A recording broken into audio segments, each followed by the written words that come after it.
આ કોરોનામાં કઈ જેમ તેમ એમાંય પેલું લોકડાઉન પ્રદીપસિંહભાઈ પેલા લોકડાઉનમાં તો અભિમાન માણા માત્રના વયા ગયા. રૂપિયાવાળાને પાવર હતો ગમે એમ ગમે એ ડોક્ટરને લઈ આવીને હાજા થઈ જાય. દવા જ નહોતી ડોક્ટરને શું લાવો? આ મારા હાથે બ્લેક હોલ આપી દીધો. હાવ વર્ષો પહેલા મારા તમારા ભજનોના ગાનારા પાઠમાં બેહનારા જૂની વાણીમાં દેવાયત પંડિતની વાણીમાં એમ કહેતા કે સુના નગર અને સુની શેરીયું સુના હશે રાજને દરબાર. ત્યારે મારું આપણને એમ થતું હતું બધું સૂનું થઈ જાય એટલે શું હશે, પણ મારા નાથે આપણી ઉપર કૃપા કરી આપણને જ દેખાડ્યું.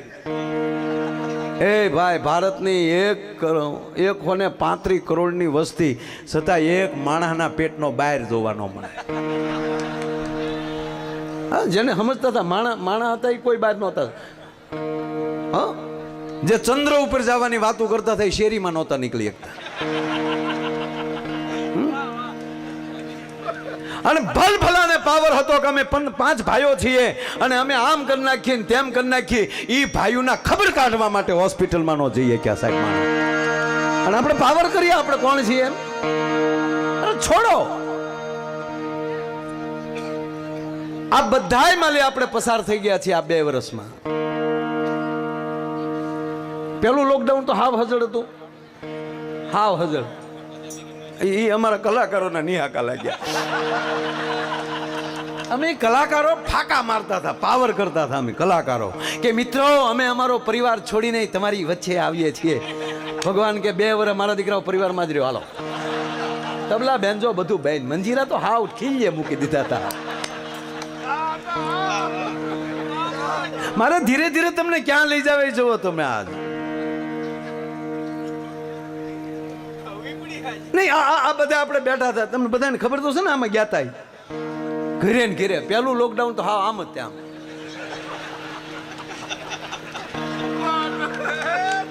હમણાં સાહેબ મને હમણાં એક ભાઈએ હજી તે શરૂ જ નથી કર્યું કાંઈ.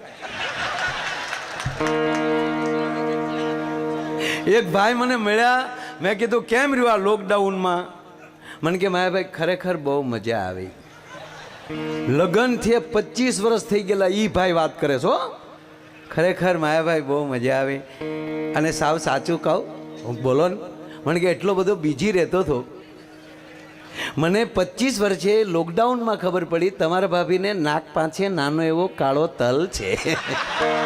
નિરખીન જોવાના મોકા નહોતા, એને બદલે હામું જોયા જ કર્યા પડ્યા.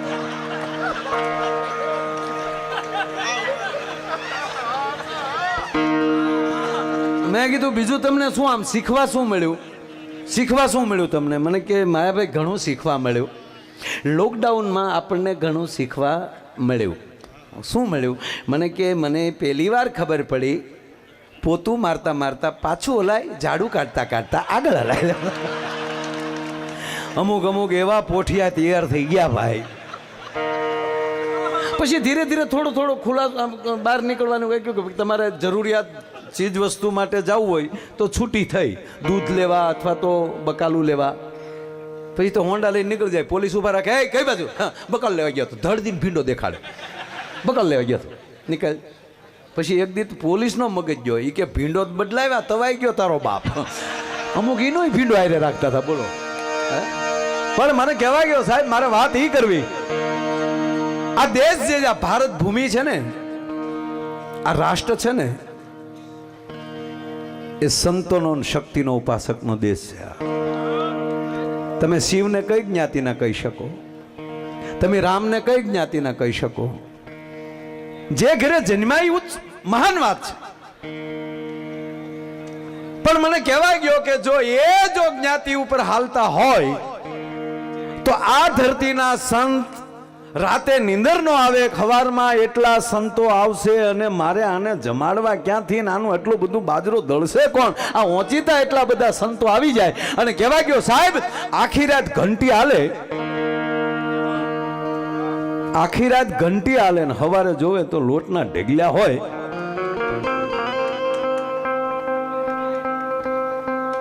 દ્વારકાથી દ્વારકાધીશને, અને એટલું નહીં, એકલા દ્વારકાધીશ નહીં, હારે જો રાધાને દળવા ધક્કો થતો હોય આ ભૂમિમાં, અને ઈ રાધાનું ઝાંઝર અહીંયા પડ્યું રે, માં ભગવતી રાધાનું એક પગનું ઝાંઝર પડ્યું રે, એની ઉપરથી આ ભૂમિનું નામ ઝાંઝરકા પડે, આનાથી બીજો પુરાવો તમારે કયો જોવે? અને મને તો ઈ થાય છે કે આપણને બધાને આ આભડસેટને રસ્તે ચડાવ્યા કોને એને ગોતું કીધું.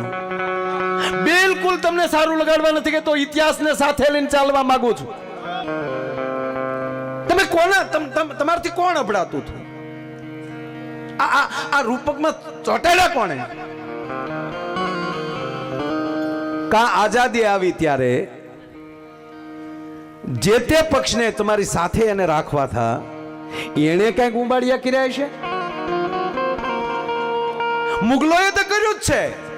મને ઘણીવાર સાહેબ હું કોઈ રૂડું નથી, પણ તમારું રૂપ, તમારું ગુણ અને આપણા તમારા વડીલો જે હોકો પીતા અને જુનાગઢી જબો ઠાઠમાઠ જે રહેતા હતા, એ તમારા જીમ્સની કઈક પરંપરા, એ ઉજળિયાત કોમને જ્યારે મુગલોએ કન્વર્ટ કરવા માટે તમને દાદાગીરીથી એમ કહેવાય કે અથવા તો એવું કીધું કે તમારી સ્ત્રીઓ અમને સોંપો, આ ખુલ્લું બોલું સાજ, અને તેથી એને માથા આપ્યા પણ એને ઝૂક્યા નહીં. અને એટલું નહીં, ત્યારે કીધું કે તો આને ગામની બહાર રાખો, આની પાસે મેલા ઉપડાવરાવો, એનું પગલું ન પડવું જોઈએ, એની પાછળ એમ કહેવાય ખણીયું બંધાવો. એ કોણે બંધાવ્યું? એને. અને મને ઈ કહેવા ગયો સાહેબ, આપણા વડીલોએ ઈ પણ સહન કર્યું કે ભલે એમ કરો પણ અમે હિન્દુસ્તાની છીએ અને જે ધર્મમાં બેઠા છે એમાં પરિવર્તન નહીં થાય અમારામાં. અને આજ ઈ વડવાનો માણસ, ઈ પરંપરાનો માણસ બીજા ધર્મમાં જાતો હોય ને ત્યારે અમને ઇતિહાસકારોને રોવું આવે છે કે હાય હાય હાય, આ માણસને શું થયું કે આજ ઈ ક્રિશ્ચન થવા નીકળી ગયો. એનો દાખલો દઉં તમને. જો આવું હોત તો પ્રભાસ પાટણમાં એક હરિજનનો દીકરો પ્રભાસ પાટણથી નીકળે, માને કહીને માં હું કામે જાઉં છું, આ સત્ય ઘટનાની વાત કરું. કોકની મેઘાણીને વાંચજો, સૌરાષ્ટ્રની રસધારું વાંચજો. ન્યાલી નીકળે, રસ્તામાં એક ગામ આવે, ગામને જાપે ઈ પોરો ખાવા પાણી પીવા માટે પનહારી બેનુને કહે છે કે બેન મને પાણી પાવ. પાણી આમ ગાગર ઘડો જે કોઈ માલિક હીચ્યો અને પાણી પાવા જાય છે ત્યારે બેન એમ પૂછે છે કે ભાઈ તમારું કયું ગામ? હાય હાય કે બેન હું પ્રભાસ પાટણથી આવું છું. અહીંયા આવ્યો છો? કે ના, વણકર છું અને મારે થોડું કામ છે ને એટલે બાજુના ગામમાં આગળ જાઉં છું. આવું જ્યાં કીધું એટલે પાણીહારી બેને અને બીજી પાણીહારી બે બેનું એ હામાં દાંત કાઢ્યા. દાંત નહીં, મોઢા મરકાવ્યા. મરકાવામાં મરહ હતો.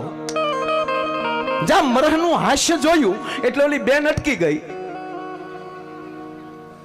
એટલે ઓલા ભાઈએ પણ કીધું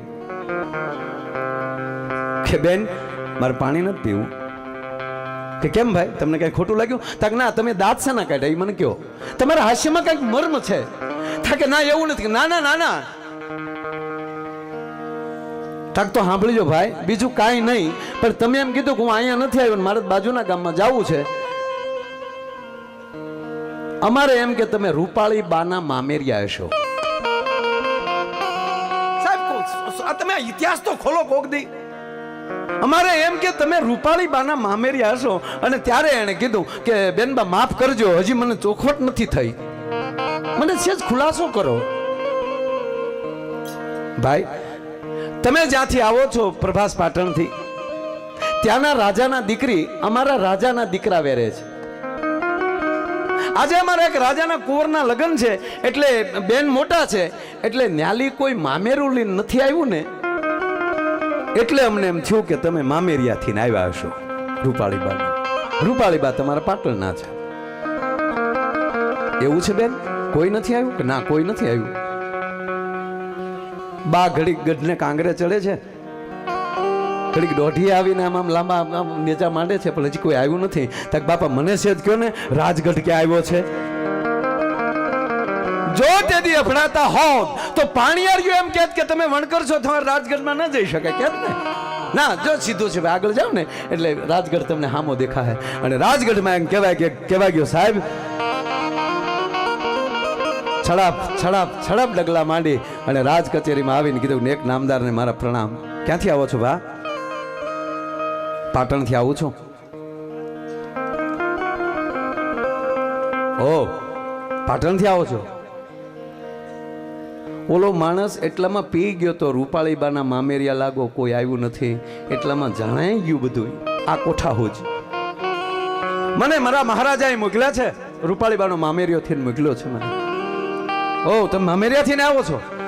અડધા તો ઓરડામાં બેઠેલી જગદંબા રૂપાળીબાઈએ ખમકારા કર્યા. ખમા મારા વીરા તને લાખ દિવાળીઓ, ખમા મારા વીરા તને કરોડ દિવાળીઓ. મામેરામાં શું લાવ્યા છો? કે તમારા હિમાળિયા એમાં ઇતિહાસમાં 2 ગામના નામ લખ્યા છે અને હાલમાં એ પરિવાર એનો ભોગવટો ભોગવે છે. તમારા સીમાડિયા 2 ગામ અમારા રાજાએ અમારા બેનબાના મામેરામાં આપ્યા છે. તક કઈ લખાણ તક અમારા મહારાજાને ઈ ખબર નહોતી કે ઈ રાજાને માણસની જીભાન કરતા સબરખીમાં વધારે ભરોસો હશે. અને એટલું કહીને જેથી સાપ વધાવવા માટે જેથી બા આવ્યા અને તેથી સાહેબ હરિજનના દીકરાના દુખણા લઈને એટલું જો અભડાતા હોત તો સાહેબ ત્યાં દુખણા લેવા ન જાતા. કોણે નક્કી કરી દીધું કે માણાથી માણા અભડાય? એટલું કઈ નહીં. માણા પાછો ફરી ગયા અને પોતાના ઘરે ગયા. પોતાના ઘરે જઈને એના બુઢી માં બેઠી તેને કીધું કે માં આવી રીતનું કરીને આવ્યો છું, હવે રાજા જીવાડે કે મારે? અને તેથી બુઢી માને ભરોસો હતો દીકરા તું એકવાર તો આપણા રાજાની કચેરીમાં જા પાટણપતિ પાસે. અને કહેવા ગયો સાહેબ એ જાય છે મહારાજા પાસેની કચેરીમાં. બાપુ આપને પૂછ્યા વગર પણ બેનબાનું મેણું સહન ન કરી શક્યો એટલે 2 બેન ઈશ્વરીયું ને ટીમરિયું આ 2 ગામ બેનના કાપડામાં દઈને આવ્યો છું, મામેરામાં દઈને આવ્યો છું. અડધેદી પાટણ પ્રભાસ પાટણના રાજા ઊભા થઈને એટલું કીધું કે મારા બાપ તું જો એને 2 ગામ દઈને આવ્યો હો તો હું તને હાથની જમીન હું તને આપું છું. તે અમારી આબરૂ રાખી. અને એટલું નહીં કોકદી બોડીદરના ઝાપામાં જાઓ સાહેબ કોઈ પણ ઇતિહાસ એવો નથી કે એમાં કોઈ પણ સમાજનું એક યોગદાન ન હોય. ભીમડા રખેહરની વાત લઈ લ્યો તમે. વાલબાઈ વડારાણી પાહેલી હુંડલો માથે લઈ લે અને પછી કટાર ખાઈને પોતાનું આળખું પૂરું કરી નાખે તો કહેવા ગયો ઉગાતા દેવાયત બોદર અને ભીમડા રખેહર ત્રણેયના મૃત્યુના સ્થાન અલગ અલગ છે પણ આજની તારીખમાં સાહેબ ત્રણેયના પાળિયા એક આરે છે. જો આભળ શેઠ હોય ને મારા બાપ તો તેથી પાળિયા ભેગા ન રાખ્યા હોય. આજ અમે ઉગાતાના નિવેદ કરવા જઈએ ને તો અમારે પેલા ભીમાતાના અમે આ તો જ કહી છે અત્યારે ભીમાતાનું પેલા અમે નિવેદ કરીએ છીએ. આ કઈ હતું જ નહીં. મારે આમાં તમને 150 દાખલા દઈ શકું છું. ચાલો મિત્રો આમાંથી બહાર આવીએ. હકીકત છે મારા જિલ્લાના અહીંયા બેઠા છે બધા મિત્રો, મારા જિલ્લામાંથી આવેલા. હું રૂડું નથી લગાડતો પણ મારી આજુબાજુના ગામડા જેટલા અમારા ભગોડાની આજુબાજુના ગામના છે મિત્રો સાહેબ અમે તમારી જિંદગીમાં કોઈ દી એવું નથી રાખ્યું.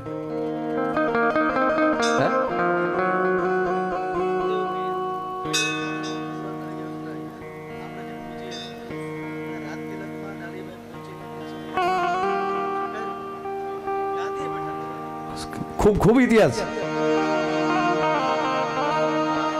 આ જેટલા મહાપુરુષો સાહેબ આવે છે ને એ બધા જ્યારે કાંઈક વિખાતું હોય ને ત્યારે ભેગું કરવા જ આવે. 1200 વર્ષ પહેલા કાંઈક થોડું ઘણું વિખાણું હશે ત્યારે હિન્દુઓ પીર જન્મો હશે ને રામદેવજી મહારાજ સાહેબે બહુ સારી યાદી કરી. અને એને સાહેબ આજની તારીખે જેથી રામદેવજી મહારાજને ગાદીએ બેસાડ્યા ને પોકરાણગઢમાં તેથી બેન ડાલીબાઈએ સાહેબ ચાંદલો કર્યો. ડાલીબાઈ ક્યાં સમાજના હતા વિચાર કરો ને તમે. હે અરે કાલ હવારનો બીજો દાખલો લઈ લ્યો. ઢેલડી નગર એટલે હાલનું મોરબી. ખીમડીયો કોટવાળ કોણ? દાળલબે કોણ? અને જીવોજી ઠાકોર પોતે એમ કે ખીમડા કોટવાળ બાપ આજથી તું મારો ગુરુ હું તારો શેલો, કારણ કે હું બહુ ઊંધું સમજ્યો હતો. આવા કયેક રજવાડા એટલું નહીં આય નાગબાઈ માં જેદી હેમાળો ગાળવા માટે નીકળે ચારણ જગદંબા અરે જેદી ગાડામાં ગામનો હરિજન ભેગો બેહી જાય માં મને લેતા જાઓ અરે દીકરા તારે નો હોવાય કે નહીં માં મને નો લેતા જાવ ને તો હું અહીંથી હવે એક ડગલું આગળ ભરું તો મને સોગંદ છે સાહેબ આજની તારીખે મોણિયા નાગબાઈ માના દર્શન કરવા જાવ ને તો પહેલા એના દર્શન કરવા પડે છે હરિજનનો દીકરો અહીંયા સમાધિ લઈને બેઠો કોઈ જગ્યાએ આવા અનેક દાખલા છે આ મૂળ કર્યું કોને હવની રીતે હવને જમાવવીથી ને એણે કર્યું અત્યારે નથી ઘણા વિડીયો મૂકી દેતા અમે આમ છે ને અમે તેમ છીએ ને આવા સમાજ વિશે જે વિડીયા બનાવીને એને સાંભળવાના જ નહીં એને આપણે એની સઠીમાં ઓળખતા ન હોય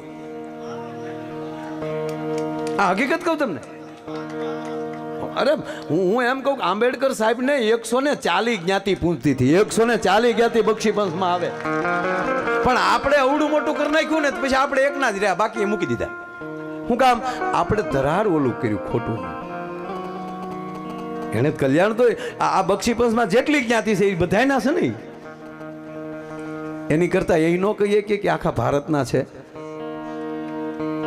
સરદાર વલ્લભભાઈ પટેલ મહાત્મા ગાંધી બાપુ અને આ ભીમરાવ આંબેડકર સાહેબ આ ત્રણેયને કોણ એમ ના કહીએ કે આખા રાષ્ટ્રના નથી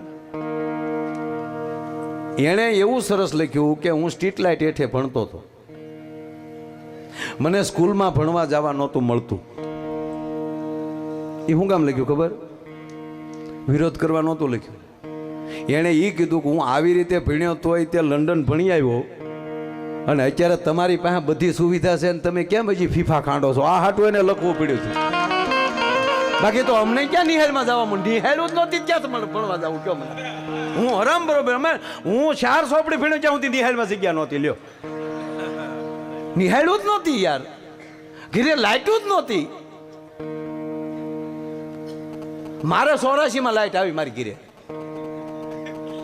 તો મારા બાપા તો એમ જ લખે ને કે અમે દીવાને અંજવાળે શહેરમાં જતા સ્ટ્રીટ લાઇટ હેઠે વાંચવા કારણ કે ગામમાં જ લાઇટ નહોતી સદવિચાર કરીને જે માણા હાલે ને એના માટે મોટામાં મોટી વાત છે સાહેબ